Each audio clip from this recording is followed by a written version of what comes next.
Hey guys, tonight we're stepping into the shadowy corridors of the Tudor palace, where the scent of roses mixes with something you'll wish you had never smelled. Picture a queen who only had to smile and the entire room would hold its breath, not out of awe, but for a very different reason.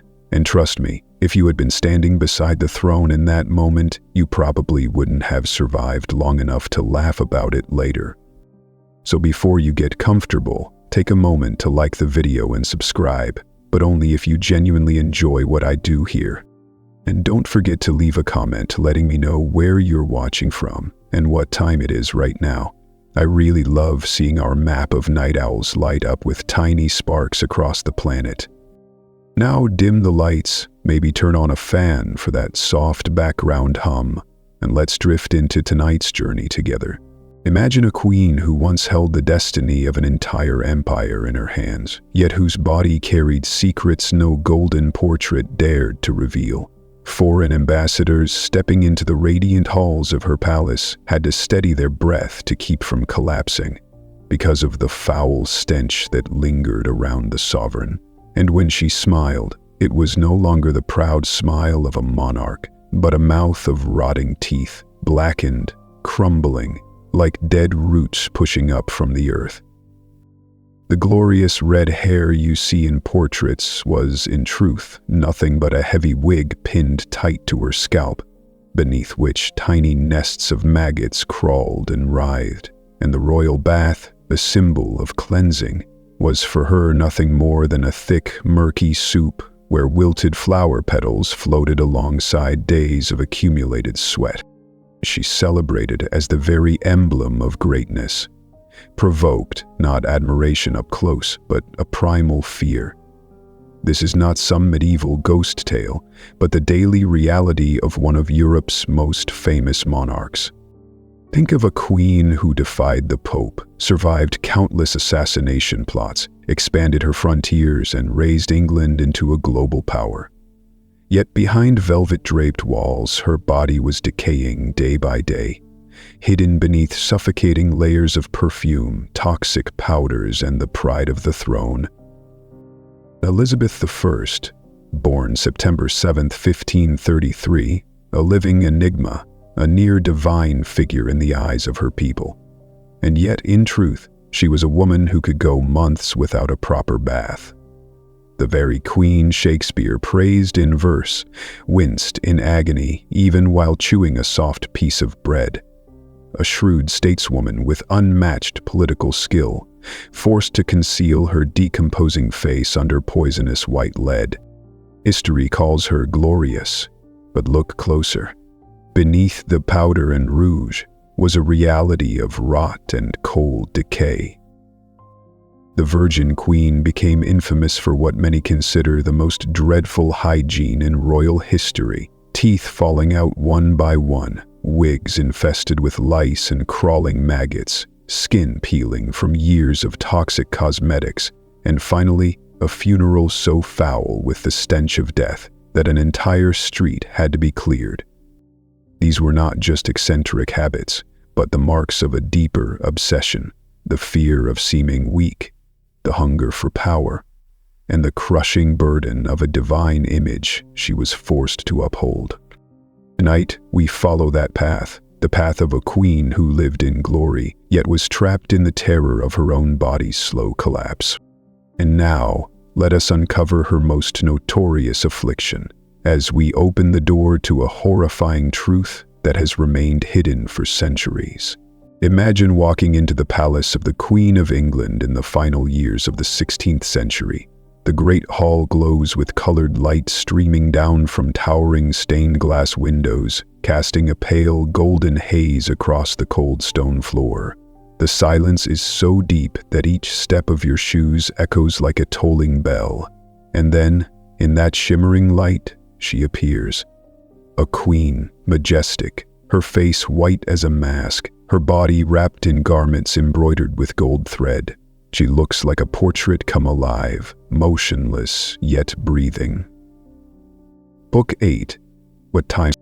You bow your head, but the moment she speaks, the air shifts. A heavy, rancid odor spreads outward like a poisonous fog, clamping tight around your chest.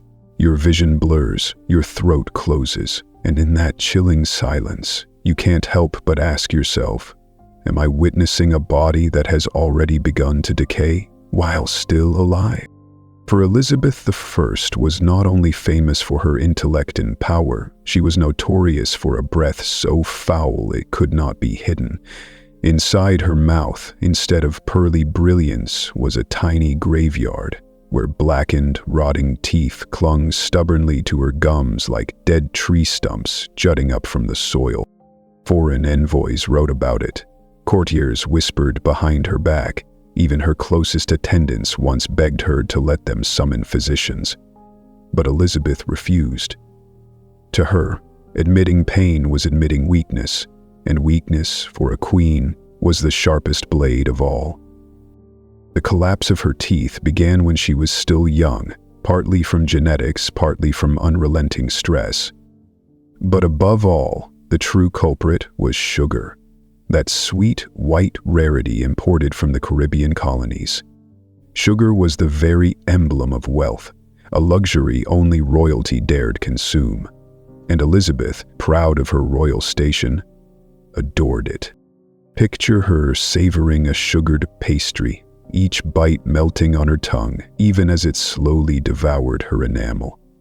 Dental hygiene at the time was nothing more than a cloth rubbed with salt or soot, scraping the teeth as if licking a stone. At other courts, people used powdered coral, rosemary ash, even urine to rinse their mouths. But Elizabeth placed her faith in a sweeter cure: honey. She believed it protected her teeth. Today, historians argue it only hastened their decay. By middle age, many of her teeth had already fallen out. What remained were blackened stumps, described by foreign envoys as dead stakes rising from a blood-soaked field. Eating became an ordeal. Witnesses recounted her grimacing in agony, even when chewing a soft piece of bread. Roast meat? Impossible. Her cooks had to boil everything, even chicken, until it dissolved into a gray, watery mush. One physician dared to suggest pulling her rotten teeth. Elizabeth banished him forever. Another offered the same advice, so she forced him to extract one of his own teeth first to prove it would not hurt. He did, before a horrified audience. His scream echoed, blood poured. He collapsed. Elizabeth watched, smiled coldly, then walked away, clutching her own throbbing jaw. For her, the true horror was not the pain, but the loss of pride. Elizabeth knew her body was failing, yet she would never permit herself to appear weak. In an age where women were already seen as fragile, she could not afford to let a crack show. So she invented her own rituals, stuffing rose petals in her mouth to mask the odor, chewing cloves and cardamom to sweeten her breath, commissioning silver-plated forks so that dining might look more regal. But silver could not smother the stench. It could not stop foreign envoys from coughing into their sleeves when near her, and it could not hide the letters they wrote, reporting a truth no one dared speak aloud. One Spanish ambassador confessed, "She is intelligent, magnetic, and regal, but her mouth is a small graveyard." As her teeth fell away, Elizabeth's very voice changed. Her once powerful oratory softened into a slurred mumble. William Shakespeare, who is said to have performed before her, had to adjust his lines to avoid words that demanded sharp pronunciation. State banquets became tense theater. The queen would raise a cup, force a smile, then retreat behind a fan or screen to eat in secrecy, or sometimes not at all. Her ladies-in-waiting were sworn to silence, but many later recorded their memories with shuddering disgust. One wrote, "The stench was truly blasphemous, not from the privy, but from the queen's very breath." Even her doctors, though terrified, tried to intervene. They suggested gold fillings. She refused. They prescribed herbal rinses. She accused them of witchcraft. Eventually, the rot spread into her very jawbone. In her later years, her cheeks sank, the pain radiating down her neck, into her ears and across her temples. and she increasingly had to use hurtful, sharp tooth. And yet Elizabeth never admitted defeat. She painted her lips darker, forced crooked smiles through agony, and forbade anyone from seeing her face before makeup. Portraits showed her with gleaming teeth, rosy lips, radiant smiles, but they were illusions, painted by trembling artists who knew that drawing the truth could cost them their lives. The Virgin Queen, the supposed symbol of immortality, chose to live with rot, all to preserve her image. Her mouth had become a secret tomb that no one dared to uncover. For us, water is the symbol of life, of purity, of cleansing. But in the eyes of Elizabeth I, water was nothing short of poison. She believed that the moment water touched her skin, every pore would open like a gateway, inviting sickness and death inside. Bathing, so simple for commoners, was, to her, as dangerous as drinking a cup of poison. And so water became the greatest enemy of the Queen, who ruled one of Europe's mightiest kingdoms. The royal physicians, instead of curing this obsession, only fueled it. They whispered to her, "Your Majesty, if you bathe too often, the body will never dry from within. The soul will drown in its own moisture."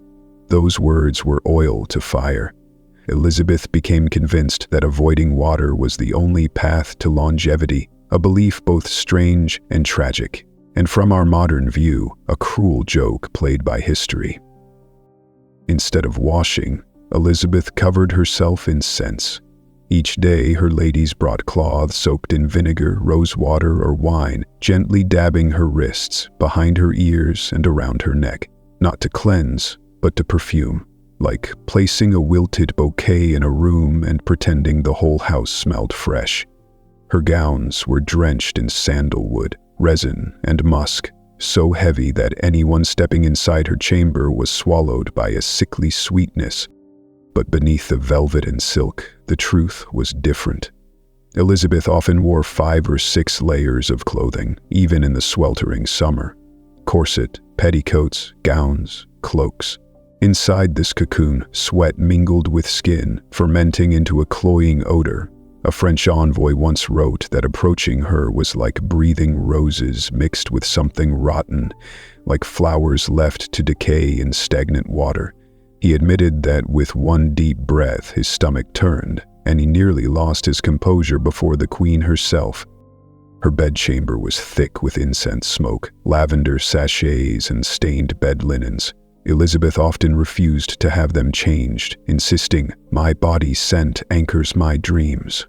Her maids later recalled nightgowns so stiff with dried sweat and oils that they could stand upright on their own. And so, those closest to her learned to breathe quietly, like servants living inside an expired vat of perfume soup. What made it bitterly ironic, Elizabeth was ruthless about the hygiene of her courtiers. Anyone daring to appear with the scent of common sweat risked banishment from court for a week. She imposed a standard of cleanliness on others, while she herself fled from water like a child afraid of the dark. Even her luxurious porcelain bathtub, decorated with gilded cherubs, served only strange rituals.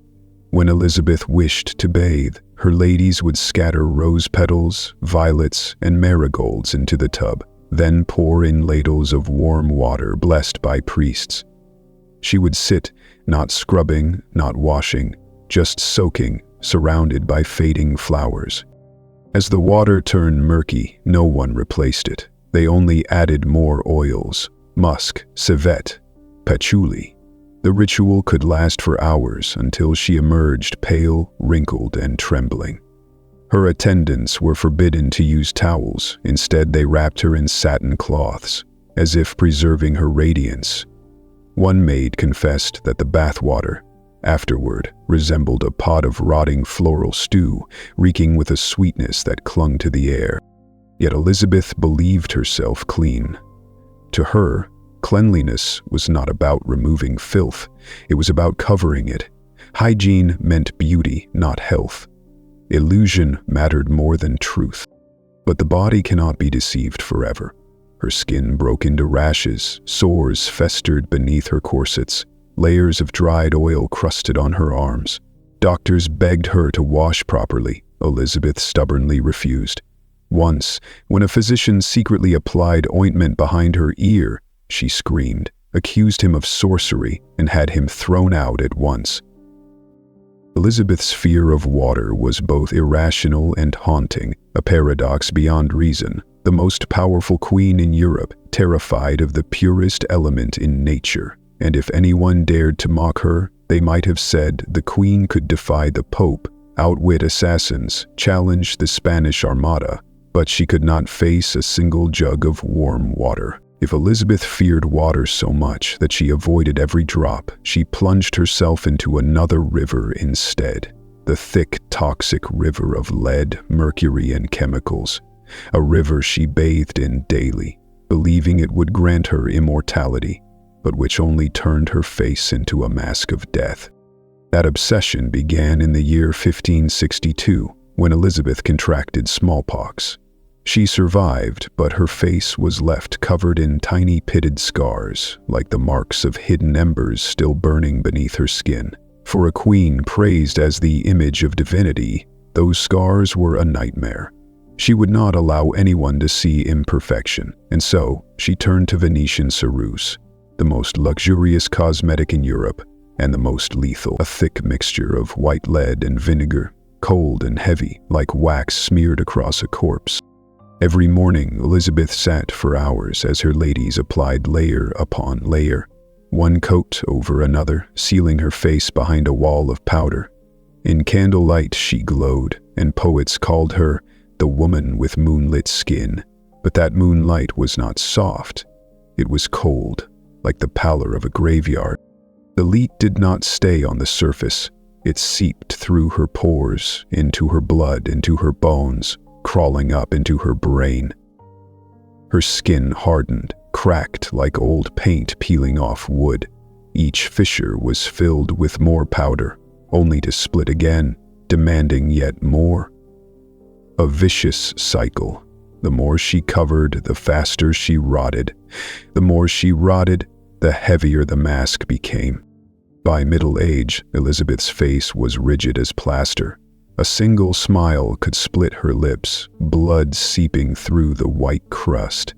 Yet, in portraits, she appeared serene, with gentle smiles, rosy lips, flawless skin. The painters, trembling, created illusions, knowing that to paint the truth might cost them their lives. And ceruse was only the beginning. Her arsenal of cosmetics was a cabinet of poisons. Rouge made from cinnabar rich in mercury, staining her cheeks red while poisoning her blood. Lip color from vermilion, another form of mercury, bright as clotted blood. Eyeliner made of soot, turning her gaze into smoldering pits of coal. Eye drops from belladonna, dilating her pupils until they glittered, but warping her vision into twisted illusions. An Italian diplomat once wrote, "Her eyes shone like two moons of blood, brilliant, yet unsettling." People looked on with reverence, but also with a quiet, gnawing fear. The cost of immortality revealed itself day by day. Her hair thinned and fell. Her eyebrows disappeared. Her eyelashes grew sparse.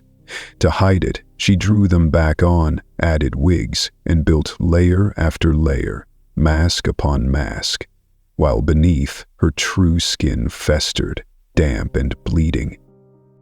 Her physicians, mustering what courage they had, begged her to stop. They warned, "Your Majesty, your skin is leaving your bones." But Elizabeth answered with words both proud and chilling, "My face is my throne." In that single phrase, one could hear both the arrogance of a monarch and the despair of a woman who could not bear to face herself. But the body would not forgive. Her hands began to tremble, her nights grew sleepless, her mind wavered. She erupted in fury at the smallest mistake. Her fingers curled, her back hunched, her steps grew heavy. Each morning's beauty ritual turned into a torture. Oils, powders, rouges, paints, layer after layer, applied to a face that could no longer endure it. Some days, Elizabeth fainted before her ladies even finished. One maid later confessed. When the ceruse was peeled away, what lay beneath was raw flesh, oozing with blood and pus. The sight made her vomit. Elizabeth only stared, then struck her with a cold slap, as if to say, "Truth does not exist." Before the public, Elizabeth remained the Virgin Queen, immortal, radiant, divine, but behind closed doors, she was only a body collapsing, piece by piece, imprisoned beneath her own white mask of lead. And if anyone had dared to mock her, they might have said Elizabeth never grew old, because she never allowed time to touch her face. She let poison do that work in time's place. If Elizabeth's face was a mask of white lead, then her head was crowned with another fortress of illusion, her colossal wigs. But these were not merely fashion accessories, they were symbols of deception, a moving stage for decay, and at times a home for creatures no one dared to name. In her youth, Elizabeth had radiant red hair, glimmering in the sun. But as years of stress and layers of cosmetics took their toll, her hair began to fall out in great patches. By middle age, it was sparse and brittle, like dry weeds in a graveyard. Wigs became her weapon of disguise, and her silent executioner. These wigs were not simple. They were made of horsehair, goat hair, even human hair, sometimes taken from young maids, sometimes from corpses. They were glued together with pastes of starch, eggs, and animal fat, mounted on steel frames and dusted with white powder, a perfect recipe for lice, fleas, and maggots. Servants recalled that each morning was a ritual. 2 ladies in waiting, 3 guards, and even a priest were present. The wig had to be blessed before it touched the queen's head. If a single strand fell, it was buried with ceremony, as though it carried the soul of the crown itself. Some wigs were so massive that door frames had to be carved wider for her to pass through. Her favorite was a towering red coil studded with pearls, weighing nearly 20 pounds. To support it, Elizabeth wore a steel collar. Beneath it, her scalp bled, blistered, and festered with pus, yet she insisted, "My scalp is not for mortals to tamper with. It carries the crown." A grotesque life cycle thrived within those wigs. Starch, sweat, and body heat created the perfect breeding ground. Lice, fleas, and vermin multiplied. Worst of all were the mornings when her maids lifted the wig and found white maggots writhing against the queen's scalp. But no one dared to speak. To mention the queen's decay was treason. They simply sprinkled more perfume powder, sprayed lavender water, and replaced the wig as if nothing had happened. Foreign envoys noticed too. They never wrote it plainly, only in secret letters. From the queen's head drifts a musty odor, not of sweat, not of perfume. One Italian diplomat wrote bitterly, "She wears a garden on her head, but I fear there is more than flowers within." At every council session, the wigs turned ceremony into torment. Maids dabbed sweat from her temples. Pages adjusted the heavy curls. Attendants waved scented fans to smother the smell. Sometimes Elizabeth fainted outright as infection spread into her skull. But when she awoke, the wig was placed back on, and the council resumed, as if nothing had occurred. The council resumed as if nothing had occurred. Behind locked doors, the wigs were stored in her private chamber, soaked in vinegar, dried over coals. Yet they never dried completely. Mold crept into the fibers, into the seams. Still, no one dared complain. One lady whispered that Elizabeth's hair smelled of a damp grave. A week later, she was exiled to Cornwall. The wigs were not only disgusting, they were weapons that slowly destroyed their wearer. Day after day, the white lead dust sank through her scalp, entered her bloodstream. Historians now believe her tremors, fainting fits, and paranoia in later years were all symptoms of chronic lead poisoning. By the end, her scalp was so ruined she had to wear a wire mesh cap beneath the wigs, but the metal scraped her skin raw, carving deeper wounds. Still, she refused to appear without them. In her final hours, Elizabeth whispered, "Place my wig upon me." And so she breathed her last beneath a towering crown of false hair, its lavender scent mingling with the odor of death. When the embalmers arrived, they dared not remove it, fearing what lay beneath. Even in death, she carried the mask with her into the grave. A life built on illusion, and the wig was her final curtain. If anyone dared to mock her, they might have said Queen Elizabeth never showed her scalp. For that scalp was nothing less than a moving graveyard. After more than 4 decades on the throne, Elizabeth I, the so-called immortal, the beacon of England, could not escape the merciless law of decay. Her body had been rotting for years, awaiting its collapse. In her final days, the Queen no longer spoke, no longer commanded, no longer allowed her ladies to paint her face into its familiar white mask. She sat motionless in a chamber draped in crimson velvet, her eyes clouded, staring into nothing, her lips pressed tight, as if speaking to shadows only she could see. Food was refused, sweet wine was left untouched, even sleep was rejected. Her courtiers begged, their voices trembling, "Your Majesty, please, rest for a moment." But she only shook her head, whispering her last confession. "If I close my eyes, they will never open again." And one morning in March of 1603, her words became truth. One might think death would bring peace. For Elizabeth, death unleashed a horror unlike any other. That very night, her body began to change. The skin beneath her eyes swelled, bloated and purple like spoiled plums. Her lips darkened, sealed together like melted wax. Her jaw sagged, warping her face. And then came the smell. It burst forth instantly, seeping through every crack in the chamber, filling the lungs of all who stood near, making them reel in shock. Her attendants fought back. They scattered roses, burned incense, hung lavender sachets, placed bowls of vinegar beneath the bed. But it only thickened the air, a suffocating blend of rotting flowers, acrid smoke, and human flesh in decay. Sweet, foul, overpowering, so vile that even her most loyal maids vomited. Some collapsed on the cold stone floor, others stumbled out, hands over mouths, eyes brimming with tears. Black fluid oozed from her nostrils, running down her cheeks. Her neck swelled, tight as if ready to burst. Fingers curled and shriveled like winter leaves. The physicians muttered excuses. Old age, damp weather, candles too close to the bed, but they knew the truth. For decades, Elizabeth had poisoned herself. Every layer of lead paint, every drop of mercury, every starch-laden wig. The toxins had smoldered inside her like an underground fire, and when life departed, that fire flared, consuming what remained. A velvet-lined coffin was prepared in haste. Extra boards were nailed shut in hope of trapping the stench. It was useless. Within hours, the odor filled the halls. The funeral was delayed. In council, ministers whispered, "Should the wig be removed? Should the final makeup be altered?"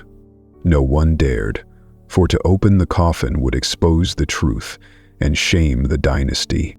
The embalmers were summoned. They worked in silence, scraping away the crumbling wax and powder. What they found silenced them. Her face had collapsed, cheeks hollow, lips fused, forehead peeling, eyes sunk and red. The woman who once made Europe tremble was now unrecognizable. Servants nearby turned away, hands clamped to mouths, stifling cries. And yet, Elizabeth had to be displayed as eternal. A new face was built, a wax mask, smooth and pale, lips stitched shut, throat hidden beneath heavy lace, her hands gloved, her body wrapped in silk. A perfect corpse for the people to see, as if she had drifted into a gentle sleep. When the coffin passed through the streets of London, crowds wept and waved in mourning. They saw an immortal queen, the savior of England, the victor over the Spanish Armada. None knew that beneath the velvet and silk was a cauldron of decay. Guards escorting the coffin were ordered to rotate every 10 minutes. Even outdoors, the stench clung, staggering them, blurring their sight with nausea. One witness swore that swarms of flies circled not the wreaths, but the body inside. Doctors who later examined the remains recorded horrors. Her liver was black as coal, her lungs thick with residue, her bones brittle like ash, her skin scarred with chemical burns. They refused to describe the brain, perhaps because the sight was too dreadful. No monarch had ever decomposed so quickly, and none had carried death within their flesh for so long while still alive. After burial in Westminster Abbey, rumors spread again. For years, visitors claimed the tomb gave off a strange fragrance, sweet yet sour, like roses steeped in spoiled milk. Pilgrims thought it divine, leaving flowers and candles. But the tomb keepers knew better. It was the ghost of a poisoned body, a corpse that would never rest. James I, her successor, understood the political weight of her legend. He let the myth flourish. She was remembered as the unyielding queen, the mother of the nation, the light of the golden age. Paintings, engravings, and poems preserved her with porcelain skin, bright eyes, fiery hair, as if death had been nothing more than sleep. But behind those portraits, behind the praise, whispered stories endured, traded in kitchens and in servants' quarters. They remembered the smell of mold in her wigs, the skin flaking beneath powder, the morning when maggots squirmed on her scalp.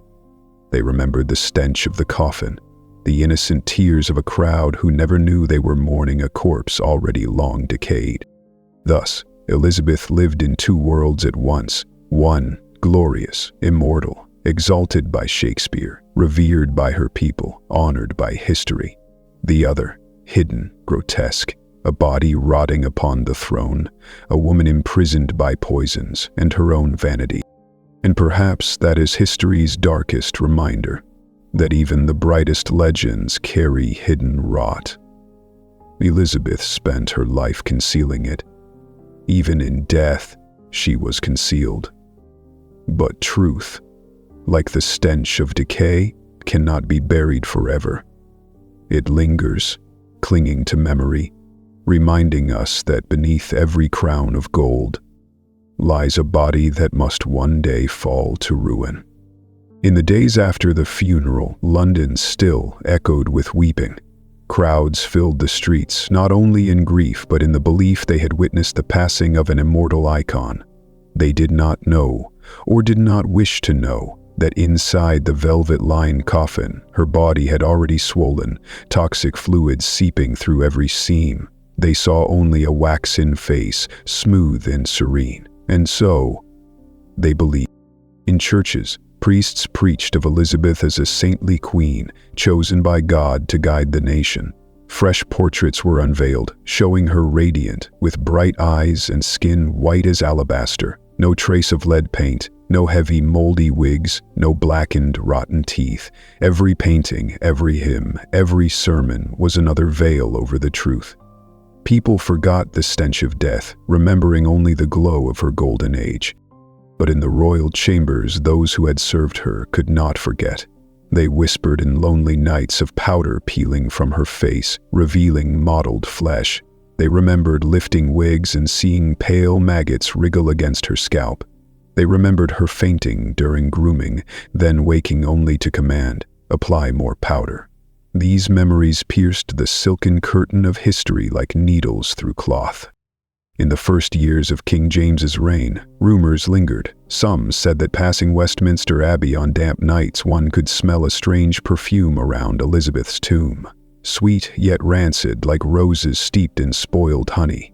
Pilgrims bowed, believing it divine, but the tomb guards knew better. It was the lingering breath of a body poisoned for decades by lead, mercury, and perfumes, a corpse unwilling to sleep, still leaking secrets from the grave. At the same time, the legend of the Virgin Queen only grew, a powerful political tool. James I did nothing to stop it. He allowed her image to be sanctified, for it secured his throne. A nation needed to believe their queen had died in glory, not in stench. So every tale was retold, every portrait embellished, every poem spread wider, until Elizabeth became eternal, a flame that never dimmed. And thus, history created two Elizabeths. One for the public, strong, wise, immortal, the queen who led England into its golden age. And another, hidden in the private chambers, a woman who feared water, who sat in stench, who masked her decaying face with poison powders, who wore wigs crawling with vermin, and who died in a decomposition so rapid it forced courtiers to cover their faces. This contradiction makes her image more haunting than any other monarch, for it shows that even as Elizabeth built her immortal facade, her body betrayed her. Even as a dynasty painted illusions, the odor still seeped from her coffin, a reminder that no grandeur can halt decay. Centuries later, English children still learn of Elizabeth as the shining Virgin Queen. Yet old diaries, secret ambassadorial letters, and the recollections of weary maids tell another tale, that she did not die in beauty, but beneath a mask of cracked paint in a palace choked by the stench of rot, her body decomposing too quickly for anyone to hide. And perhaps that is history's cruelest irony. Elizabeth spent her life fleeing truth, avoiding water, avoiding mirrors, avoiding every sign of age and ruin. But in death, her body screamed that truth aloud, forcing the world to smell it, forcing posterity to remember. In Westminster Abbey, beneath the cold stone, Elizabeth I was buried, alongside her half-sister, Mary I, Tudor. A bitter paradox. Two sisters who could never share the same sky in life. One remembered as Bloody Mary, the other as the Virgin Queen, now lay in the same grave. Upon the tombstone, words of praise were carved for Elizabeth, her legacy pressed down to overshadow Mary's darkness. But in the soil, both bodies shared the same fate. Flesh dissolved, bones brittle, souls silent. Visitors who came to pay respects laid flowers for Elizabeth, few remembering Mary. The bright blossoms covered the chill of the stone, but in time they withered, releasing their own sour odor. Some whispered, "These flowers are no different from the Queen herself, beautiful at a distance, but up close only rot remains." Rumors swirled around Elizabeth's tomb. Years after her burial, people claimed that on damp nights an odd scent lingered, sweet, sharp, heavy, like honey mixed with spoiled meat. Some believed it was a holy fragrance, proof that the queen still watched over her realm. But the abbey keepers knew otherwise. It was the residue of a body steeped for decades in poisons, lead, mercury, and resins that would not rest, still bleeding secrets from beneath the stone. Physicians of the age, well accustomed to death, nevertheless recorded that Elizabeth's decomposition was faster and more violent than any royal corpse ever seen. Some believed her cosmetics of lead, mercury, and perfumes had turned her body into a chemical furnace. The proof lay in her coffin itself. Thick wood lined in velvet, yet still leaking fluids, so corrosive they stained the very stones of Westminster, replaced again and again after the funeral. Beyond the crypt, however, another Elizabeth was created. Poets, painters, and chroniclers continued to craft the image of an immortal queen, the conqueror of the Spanish Armada, the guiding light of a golden age. Each verse, each portrait, each speech was another mask draped over the rotting corpse below. James I, her successor, was no fool. He knew her legacy was political gold. He let the myth of the Virgin Queen grow unchecked, for it gave his own reign legitimacy. The people would remember the glory of an age just ended, and by comparison, respect the new crown. In that way, Elizabeth continued to rule, even in death. But in the dark kitchens and the whispers of old maids, another Elizabeth endured. The Elizabeth of lead paint, of moldy wigs, of sweet sick stench that made envoys faint, of a swollen corpse that leaked through velvet. Two Elizabeths overlapped in memory, one shining in light, the other festering in shadow. French travelers wrote of a suffocating air around Elizabeth's tomb, unlike any place else. Some records claimed the odor lingered for decades, forcing pilgrims to cover their faces with kerchiefs while praying, but instead of doubt, they gave it sacred meaning, as if even her decay must be transformed into a miracle. Such is the pliability of history. People believed they knelt before immortal glory, when in truth they inhaled the aftertaste of a body that had poisoned itself with cosmetics and perfumes. Generations grew up with two Elizabeths. In the books, the symbol of wisdom, courage, and eternal beauty. In the secret tales, the woman who feared water, who lived in stench, who died in a decomposition too swift to hide. That opposition is what makes her image so haunting even now, a legend built upon the restless corpse of a queen. And perhaps that is history's sharpest irony. Elizabeth spent her life fleeing truth, masking it with powders, wigs, and scents. But in death, her body screamed it aloud, through stench, through leaking fluids, through a decay so rapid the court could not keep pace.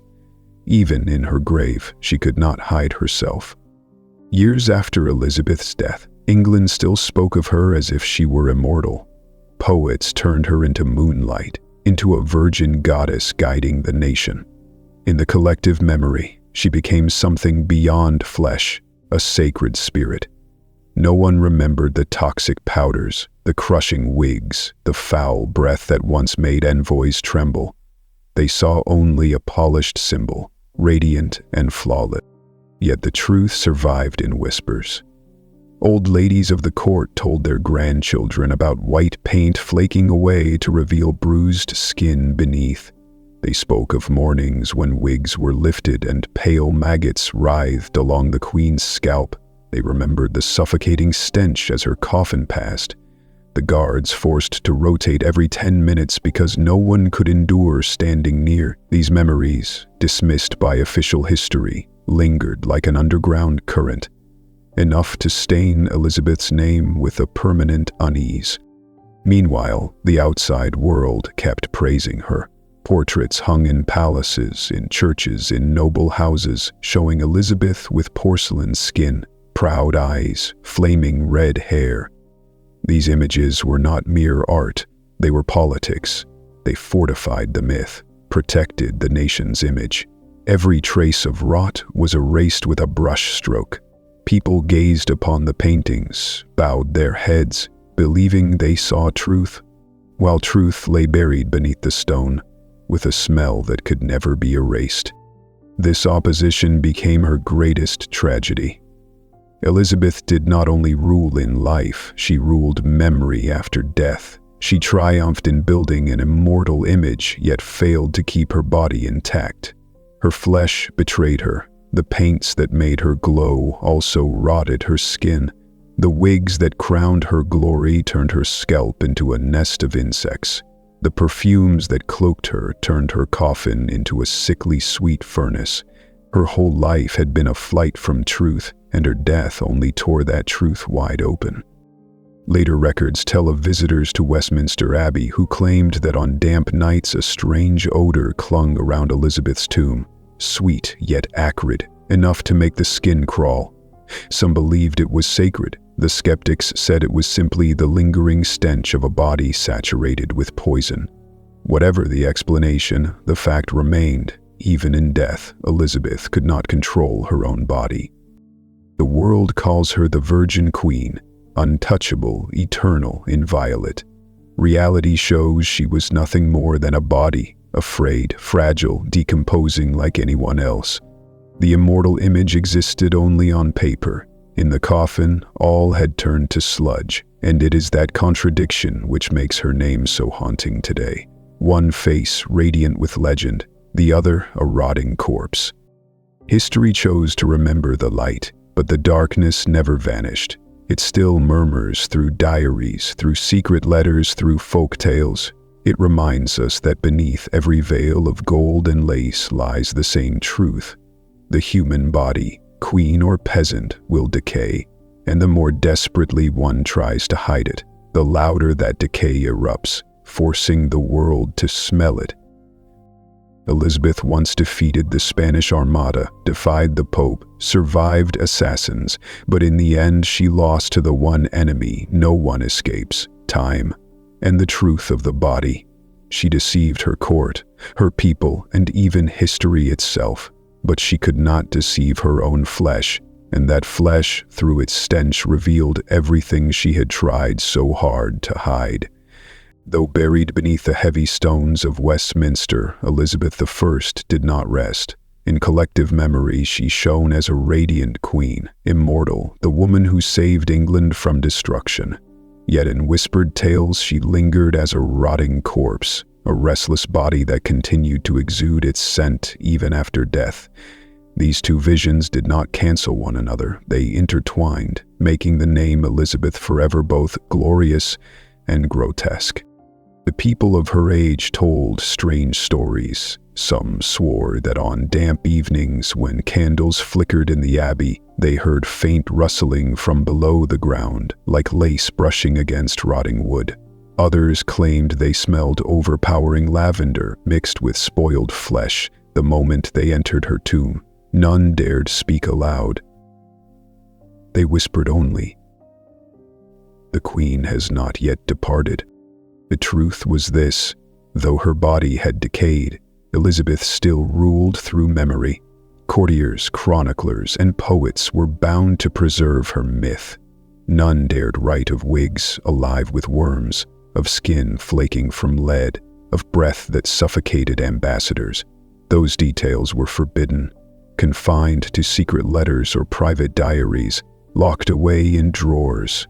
What was published was an Elizabeth eternal, pure, untouched, the Virgin Queen transformed into myth. Thus, in the English mind, she became a two-faced ghost. In church, prayers rose beneath radiant portraits. At home, in the dark, people remembered the sweet sick stench described by gasping guards. They remembered tales of a leaking coffin, of flies swarming the funeral carriage. These fragments, though unwritten, lived on in memory as shards of collective truth. Shards history could never erase. Sometimes she was compared with her half-sister Mary I, branded Bloody Mary. Mary died earlier, remembered in infamy. Yet her death at least did not reek so fiercely that guards collapsed in turns. In cruel irony, Elizabeth, the exalted immortal, suffered a death and a corpse more dreadful than any. And it was that dread which bound her tighter to posterity, forcing generations to return and stare. For centuries, scholars, historians, even scientists have been fascinated by her body. Did the white lead truly cause her to decompose so violently? Did the mold-infested wigs turn her corpse into a chamber of poison? And in that coffin beneath Westminster's stone, does the deadly sweetness of long ago still linger? No certain answers came. Yet it is precisely that mystery which made Elizabeth endure, as a ghost in the human imagination. Catherine Delaney, one folk tale spoke of a stormy night when the glass windows of Westminster shook in the wind.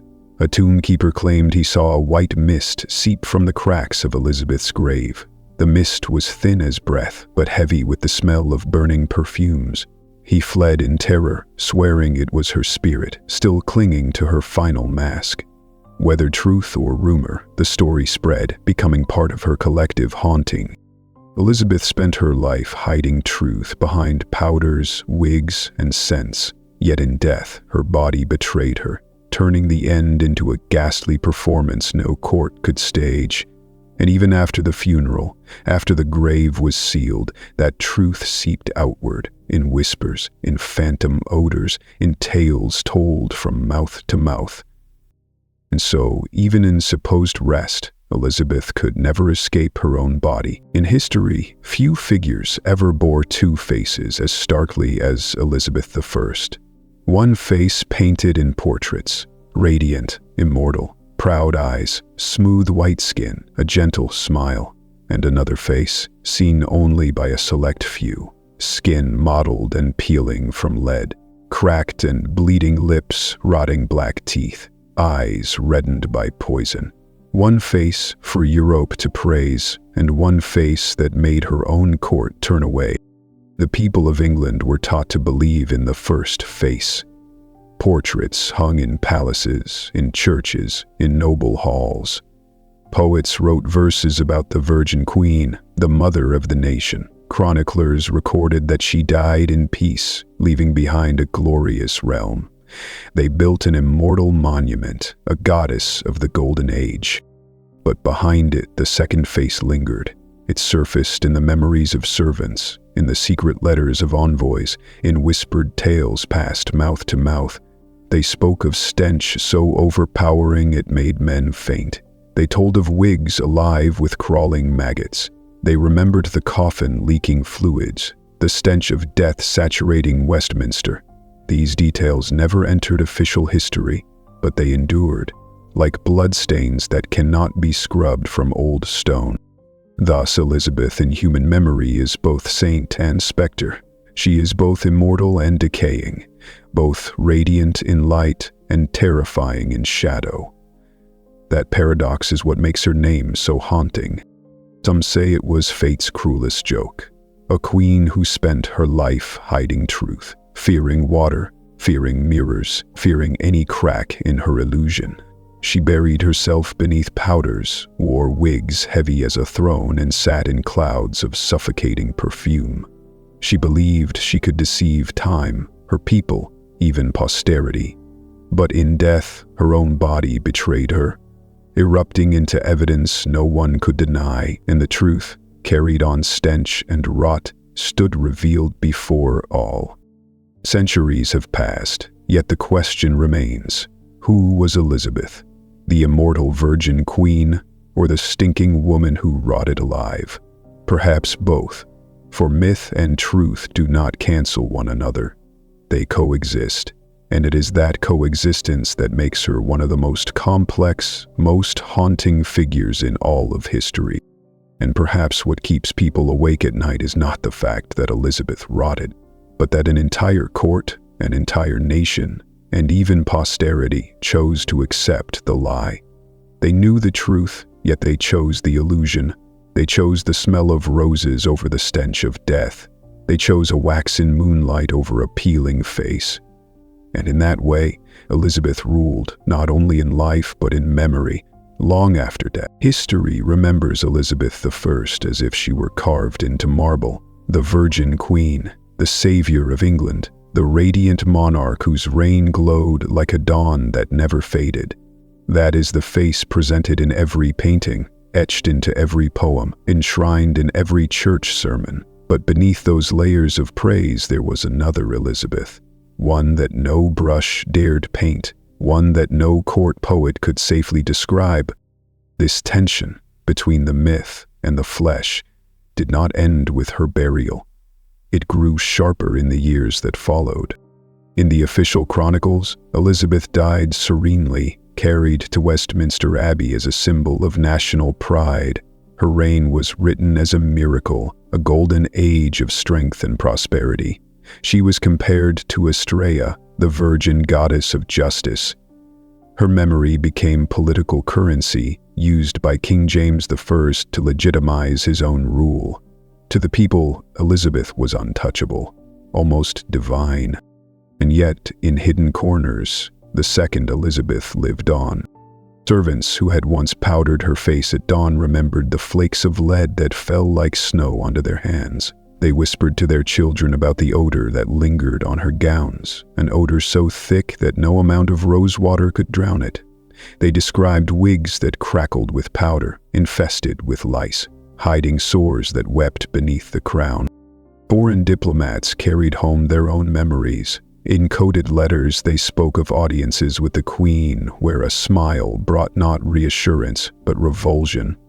One French envoy admitted he had to steady himself to avoid fainting when standing too near her breath. Another Italian visitor described her court as radiant from afar, but oppressive up close, like a rose garden concealing rot beneath the blossoms. The contradiction became legend. To the public, Elizabeth was light itself, but in whispered recollections, she was something closer to a haunting. And perhaps that is why she endured more powerfully than almost any monarch, because she was never only one thing. She was two faces, two truths locked together. Consider the irony. Elizabeth feared mirrors. In her later years, she ordered them removed from her chambers. She did not want to see her own decline, yet the entire nation became a mirror, reflecting back an image she demanded. The eternal virgin, the radiant sovereign. A mirror polished so bright that even centuries later, school children are taught to see her glow. The mirrors crack, and in those cracks, another face emerges. Old diaries tell us about the way she trembled in her final years, her hands shaking as she clutched the arms of her throne. Letters describe her moods, sudden rages, paranoid suspicions, despair hidden behind forced smiles. Some modern historians believe she suffered from chronic poisoning, her nerves shredded by years of lead and mercury. If so, then the queen who outmaneuvered popes and kings spent her last days outmaneuvered by her own blood. Imagine it, the virgin queen, exalted as a goddess, reduced to trembling hands and a failing body. Yet still, she demanded her mask. Still, she demanded the illusion. Her courtiers obeyed, layering powder upon cracks, dressing wounds in silk. It was a play performed until the final curtain. And after death, the play continued. The embalmers who touched her corpse knew the truth, but they were silenced. The guards who gagged at the stench were rotated quietly. The priest who smelled the sweet rot during her funeral mass said nothing. Officially, Elizabeth left the world like a saint, carried by angels, preserved by history. Unofficially, she left the world like a warning. A warning too dangerous to write down. That warning, however, survived in whispers. A monk at Westminster noted in his private journal that the Queen's coffin leaked, staining the floor of the abbey. He wrote no names for fear of reprisal, but the detail was unmistakable. A maid who lived long enough to serve under James told her grandchildren of the mornings when Elizabeth's wig was lifted and the air swarmed with flies. An apothecary confessed years later that he supplied perfumes not to sweeten, but to mask what could not be cleansed.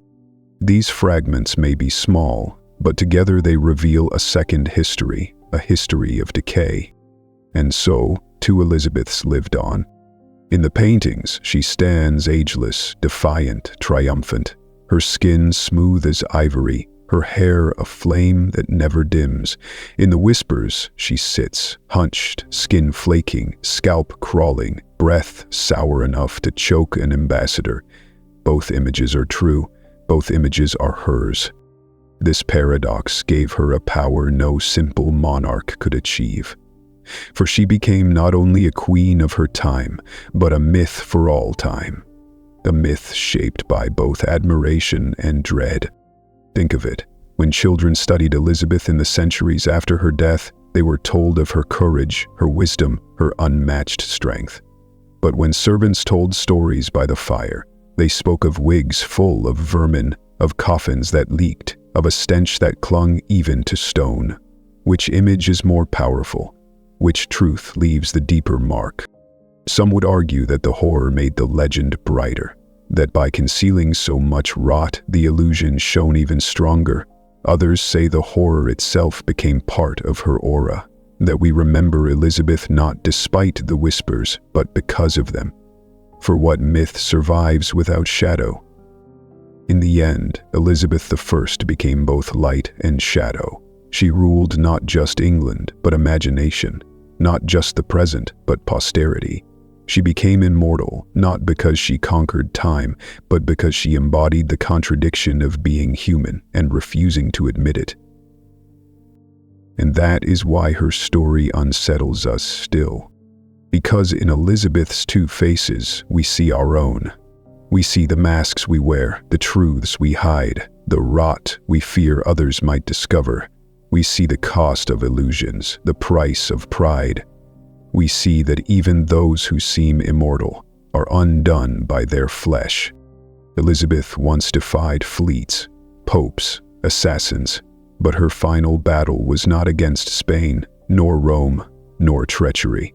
It was against her own body, and in that battle, she lost. Yet somehow in losing, she won. For the body decayed, but the myth endured. The flesh rotted, but the image glowed brighter. The stench filled the abbey, but the legend filled the world. That, perhaps, is why she lingers, not just in books and portraits, but in whispers and nightmares. A queen both radiant and rotting, a saint and a specter, a woman who could not conquer death, but conquered memory. Elizabeth I was not simply a queen, she was a performance. Every morning was a stage, every audience was a scene, every portrait, every sermon, every festival was another act in a play that could never end. And like all performances, it required costumes, scripts, illusions, and silence from those who knew too much. The irony is that Elizabeth mastered this theater better than anyone in her age. She weaponized her virginity, turned her body into a symbol, her loneliness into a crown.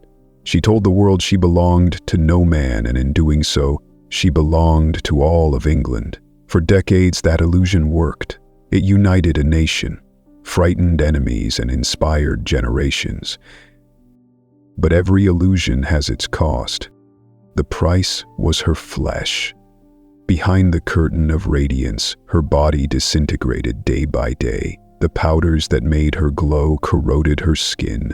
The perfumes that masked her stench poisoned her lungs.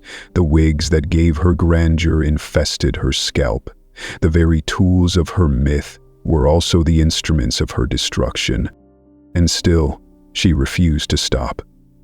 Because Elizabeth understood something terrifying, that power does not rest on truth, but on belief. As long as the people believed in the immortal Virgin Queen, she could survive anything. But the moment they saw the other face, the rotting one, it would all collapse. So she doubled down. She demanded thicker paint, heavier wigs, stronger perfumes. She demanded loyalty not only to her throne, but to the lie itself. Those who served her were not simply attendants, they were accomplices in sustaining an illusion that even she may have come to believe. Centuries later, we can ask, was she lying to her people or to herself? Did she know she was decaying, or did she convince herself that the mask had become real? This is what makes her story so haunting, for in Elizabeth we see not only a monarch but a mirror of humanity itself. How many of us construct masks, play roles, polish illusions, hoping others will never glimpse what lies beneath? How many of us pour perfumes over rot, believing belief is stronger than truth? Elizabeth is disturbing because she forces us to confront our own deceptions. But there is more. Her myth shows how history itself is written, not by facts but by the face we choose to believe. The official chronicles will tell you Elizabeth died with dignity, triumphant, her body serene in Westminster Abbey. But the whispers tell you her corpse leaked, her breath stank, her flesh crumbled faster than any could contain. Both versions exist. Which one is true? Perhaps both, perhaps neither, perhaps truth itself is not fixed, but fractured. One part painted, one part whispered. And so Elizabeth lives on, not as a single story, but as a paradox. To stand before her portraits today is to feel the weight of that paradox.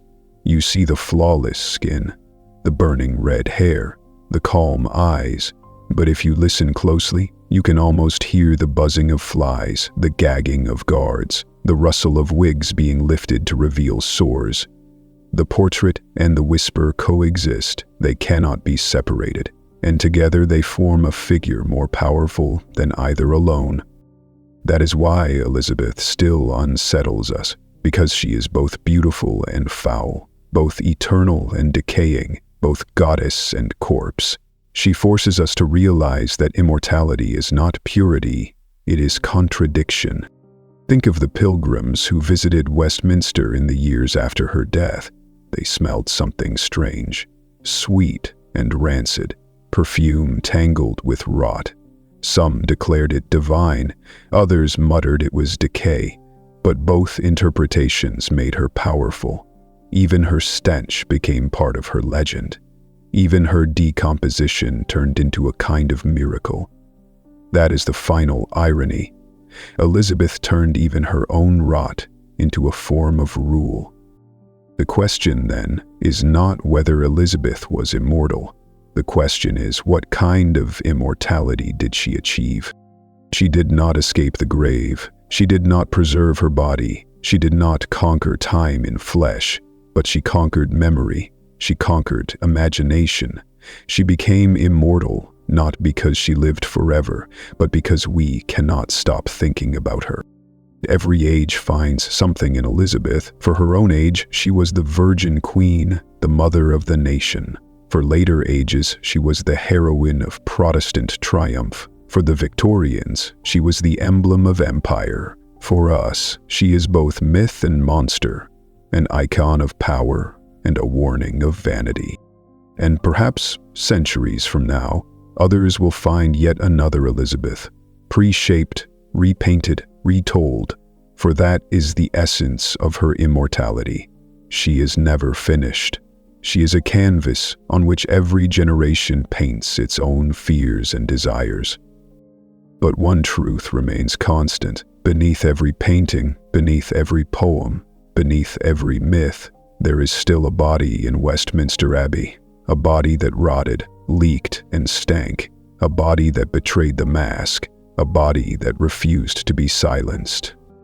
And maybe that is why she lingers, not because of her victories, not because of her speeches, not even because of Shakespeare's praise, but because of the horror. Because her body told the truth, her words never could. Because in the end, the corpse spoke louder than the crown. Elizabeth's story is not comfortable. It is not a fairy tale of immortal queens and golden ages. It is a ghost story, a story of masks and rot, of illusions and betrayals, of light and shadow entwined. And when we whisper her name today, we whisper both faces, the shining virgin queen and the foul, rotting woman beneath. That is her true immortality. Every story must end, even the story of a queen who tried to make herself immortal. Elizabeth I, glorious, radiant, terrifying, left behind not just a throne, not just a kingdom, but a paradox. She became both light and shadow, both goddess and corpse, and in that paradox, she achieved the very immortality she craved. History painted her as flawless, the Virgin Queen, mother of the nation, conqueror of the Spanish Armada, defender of England's destiny. Her face stared down from portraits with skin white as ivory, eyes full of calm command. This is the Elizabeth children still read about today, the ruler who guided her people into a golden age. But alongside that, Elizabeth lived another, a body riddled with sores, breath so foul it made ambassadors faint, wigs that concealed maggots, powders that poisoned her veins, a queen who recoiled from water, who screamed at physicians, who trembled with rage and despair, a woman whose coffin leaked, whose corpse reeked so strongly that guards could not stand their watch. To Elizabeth's, one immortal in light, one unforgettable in rot. And here lies the deepest irony. Both are true. The Virgin Queen did save her country. She did terrify enemies and inspire poets. She did embody an age of greatness. But she also lived inside a failing body, enslaved by vanity, poisoned by illusion. She was not one nor the other. She was both. That is why she still grips us. Because Elizabeth is not just a queen of history, she is a mirror of humanity. She shows us the cost of deception, the fragility of flesh, the danger of believing in masks. She reminds us that every symbol, no matter how radiant, is built upon something mortal, that even the most powerful cannot escape the one truth we all share. Our bodies betray us. Think of the irony. Elizabeth fought assassins and conspiracies, defied popes and kings, defeated the greatest navy in the world. She built fortresses of words, images, and rituals. Yet, in the end, she was undone by her own skin, her own blood, her own breath. No enemy could defeat her, except herself. And yet, even in defeat, she triumphed. For centuries later, we still speak her name. We still debate her truth. We still feel haunted by her presence. That is the strange victory of Elizabeth. Her body decayed, but her story never did. She made her rot part of her legend. She turned her death into another act of her performance. Perhaps that is the final lesson of Elizabeth I. Immortality is not about escaping decay. It is about transforming it, about turning even weakness into power, even horror into memory. But there is another lesson, darker still. Elizabeth shows how easily people can be deceived. Her court smelled the stench but bowed anyway. Her subjects heard the whispers but believed the portraits. Her successors knew the truth but repeated the myth. An entire nation chose illusion over reality, roses over rot, wax over flesh. They accepted the mask because it was easier than confronting the body beneath. And isn't that the real warning? That history itself is built not on truth, but on what people agree to believe? That even the foulest corpse can be remembered as a goddess, so long as the story is told with enough conviction? Elizabeth I will always be two queens. The immortal virgin queen of legend and the rotting woman of whispers. She is light and shadow, mask and flesh, immortality and decay. And maybe that is why she lingers, not as a saint, not as a monster, but as both. A reminder that greatness is never pure, that immortality is never clean, that every crown hides a skull. When you hear her name, when you stand before her portraits in a gallery, when you walk the stones of Westminster Abbey, remember both faces. Remember the radiant Virgin Queen, and remember the corpse that leaked through her coffin. For only when we see both can we understand the truth of Elizabeth. Not a goddess, not a monster, but something far more haunting, a human being.